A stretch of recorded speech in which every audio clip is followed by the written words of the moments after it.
சைத்தான் உங்களிடத்தில் வருவான், வானத்தை பார் என்பான். நீங்களும் வானத்தை பார்ப்பீர்கள்.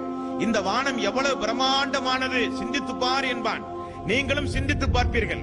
அந்த வானத்தை யார் படைத்தார் என்று சைத்தான் கேட்பான். நீங்கள் அல்லாஹ் என்பீர்கள். இந்த பூமியை பார் என்பான். பூமியில இருக்கிற மலைகளை எல்லாம் பார் என்பான். இந்த பிரம்மாண்டமான வஸ்துக்களை எல்லாம் யார் படைத்தது? அல்லாஹு அல்லவா என்பான். நாம் ஆமா என்பான். இப்படியே யோசனை செய்து கொண்டிருப்போம் மொட்டை மாடியில போய் நின்றுட்டு. சூரியனை பார், சந்திரனை பார், நட்சத்திரங்களை பார், வானத்தை பார். எங்காவது தூணுண்டா இந்த வானத்திற்கு?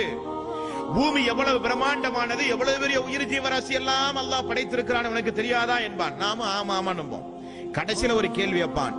வானத்தை படைத்தது அல்லாஹ், பூமியை படைத்தது அல்லாஹ், சந்திரனை படைத்தது அல்லாஹ், சூரியனை படைத்தது அல்லாஹ். அந்த அல்லாஹ்வை யார் படைச்சானுமா?